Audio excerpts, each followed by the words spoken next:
Bismillahirrahmanirrahim. Assalamualaikum warahmatullahi wabarakatuh.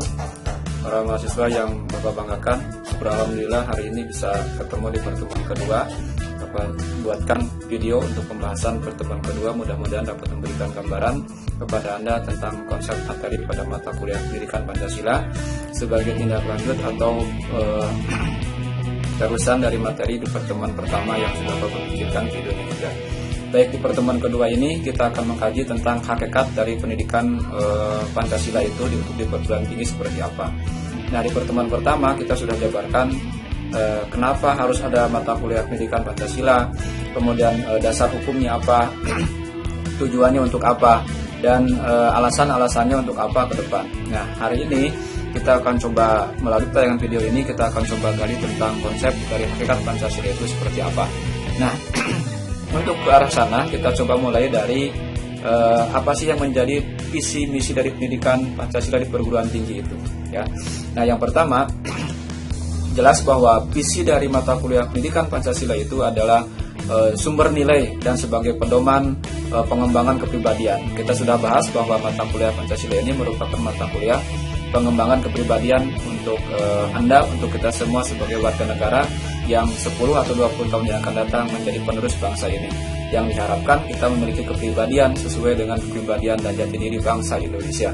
Nah, apa saja yang menjadi visi dari pendidikan Pancasila itu, yaitu penjabaran dari pedoman bahwa Pancasila merupakan sebagai pedoman dalam pengembangan kepribadian. Itu yang pertama, diharapkan kita mampu untuk mewujudkan nilai dasar yang tertuang dalam 5 sila dalam Pancasila, ada nilai ketuhanan sampai pada nilai keadilan, kemudian menumbuhkan kesadaran untuk kesadaran mencintai terhadap bangsa dan negara, kemudian menumbuhkan kesadaran terhadap keinginan untuk kita bela negara, kemudian mengisi kemerdekaan dengan baik dan selalu berusaha untuk memberikan yang terbaik bagi bangsa dan negara. Kemudian menumbuhkan dan sikap perilaku yang sesuai dengan nilai-nilai dan esensi dari Pancasila. Kemudian menumbuhkan tanggung jawab dari segi ilmu pengetahuan dan teknologi. Kemudian dalam hal konsep kita harus mengikuti berbagai macam perkembangan ilmu pengetahuan teknologi.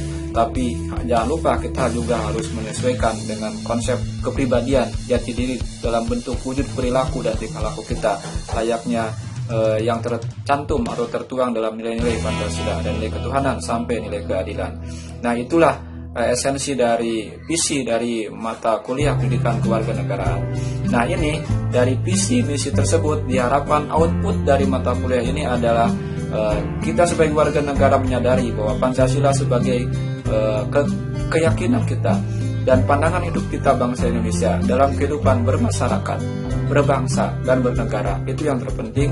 Kemudian bagi masyarakat, Pancasila dirasakan sebagai sesuatu yang paling esensi, sesuatu yang paling sesuai dengan kehidupan dan jati diri bangsa kita, yang notabene kita adalah masyarakat dan bangsa yang beraneka ragam, yang disatukan oleh semboyan Bhinneka Tunggal Ika dalam satu wadah ideologi, yaitu ideologi Pancasila yang memiliki 5 nilai dalam sila Pancasila itu, dari mulai nilai ketuhanan sampai nilai keadilan. Itu yang harus kita tanamkan, itu yang harus kita perilaku atau kita wujudkan, implementasikan dalam kehidupan kita sehari-hari. Nah, berikutnya kita lihat bahwa nilai-nilai yang dimaksud dalam Pancasila itu, ingat bahwa Pancasila itu memiliki 2 kategori. Yang pertama ada yang disebut dengan nilai Pancasila, kemudian ada nilai sila-sila dalam Pancasila. Tolong dibedakan bahwa kalau nilai sila dalam Pancasila berarti setiap silanya itu memiliki nilai yang kita kenal dengan istilah nilai dasar atau nilai ideologis. Nah, apa saja itu? Yang pertama ada nilai ketuhanan.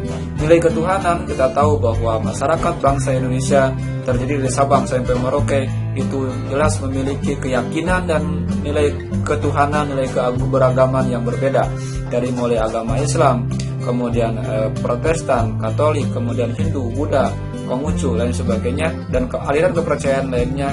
Itu juga merupakan cerminan bahwa kita sudah mengimplementasikan nilai ketuhanan. kita lihat bahwa di setiap perayaan hari besar keagamaan itu bangsa Indonesia selalu merayakannya sesuai dengan kepercayaannya masing-masing. Itu menandakan bahwa bangsa Indonesia sudah menjalankan nilai ketuhanan dengan baik. Kemudian nilai kemanusiaan, artinya kita diharapkan untuk saling menjaga satu sama lain, saling peduli satu sama lain. Jangan pernah merendahkan orang lain atau suku lain, kemudian bangsa lain, termasuk orang-orang yang berbeda dengan kita. Karena pada hakikatnya dalam Pancasila nilai kemanusiaan kita semuanya memiliki harkat derajat yang sama. Jangan pernah memandang rendah, jangan pernah membeda-bedakan orang dilihat dari warna kulit, bahasa, agama, status ekonomi, status sosial, dan lain sebagainya. Karena kita pada hakikatnya adalah sama. Kemudian nilai kepersatuan, pada hakikatnya jangan pernah mengajarkan bangsa Indonesia untuk bersatu, karena kita terbentuk justru karena perbedaan.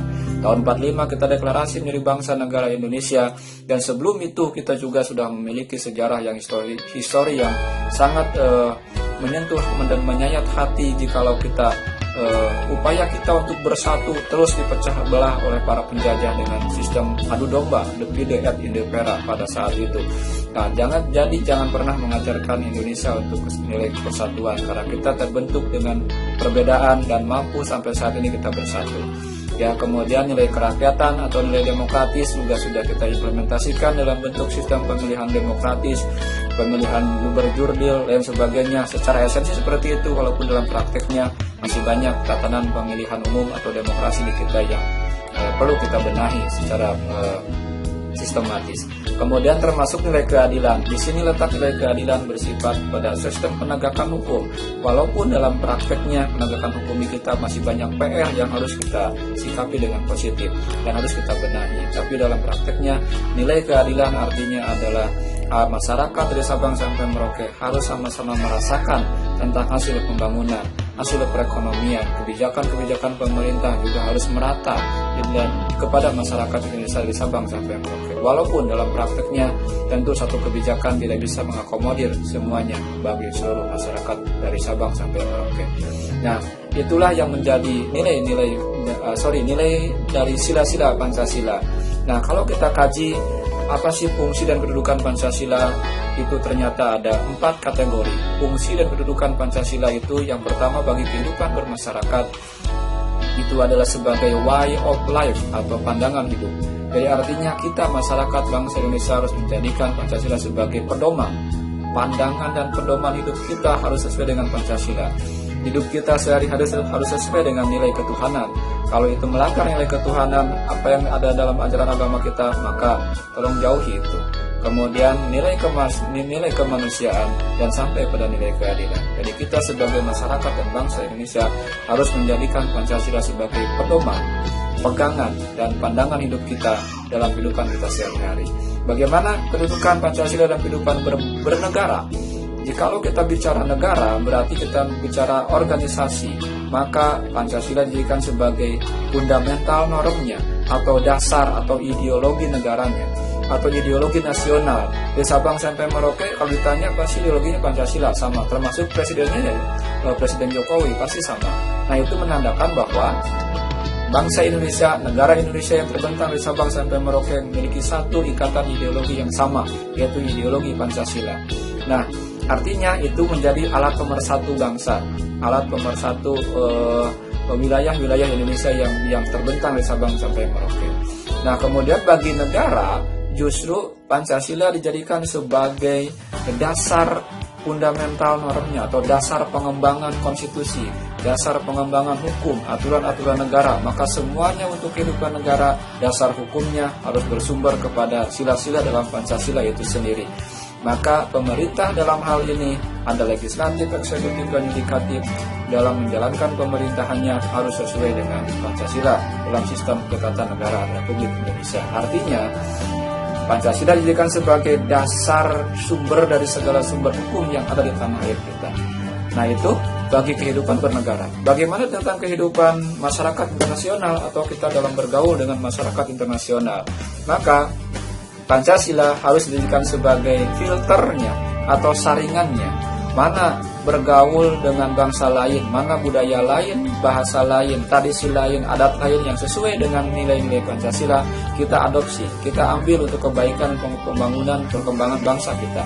Tapi kalau itu ternyata tidak sesuai dengan kepribadian dan jati diri kita sebagai bangsa Indonesia, atau jati diri kita yang berlandaskan kepada nilai-nilai Pancasila, maka berarti itu kita filter, kita saring mana yang baik kita ambil dan yang tidak baik kita buang, jangan kita ambil atau telan bulat-bulat oleh kita. Itu 4 fungsi kedudukan Pancasila baik dalam kehidupan bermasyarakat, berbangsa, bernegara, dan dalam kancah pergaulan internasional. Nah, kemudian terakhir dari bahasan kita pertemuan kali ini adalah apa yang menjadi landasan dari mata kuliah pendidikan Pancasila ini. Itu ternyata ada 3 landasan. Yang pertama ada landasan historis, dilihat dari bagaimana sejarah atau histori dari bangsa kita terbentuk, dari mulai terjadinya perlawanan-perlawanan tokoh-tokoh masyarakat di daerah pada saat itu Nusantara, dari mulai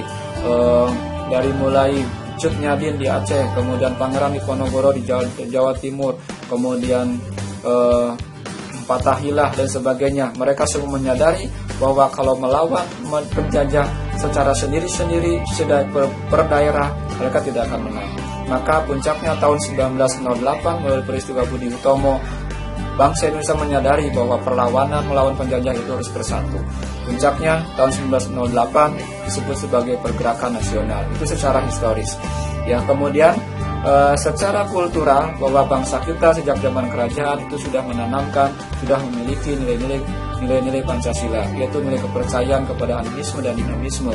Kemudian nilai kemanusiaan yang satu sama lain saling membantu, satu sama lain saling menghargai. Pada saat itu kita zaman kerajaan berada pada 3 agama Islam, Hindu dan Buddha. Tapi pada hakikatnya semua masyarakat pada saat itu hidup dengan rukun, hidup dengan tentram, sebelum penjajah datang dan mengadu domba penduduk pada saat itu, sehingga terjadilah perpecahan di kerajaan-kerajaan atau Nusantara di Indonesia pada saat itu.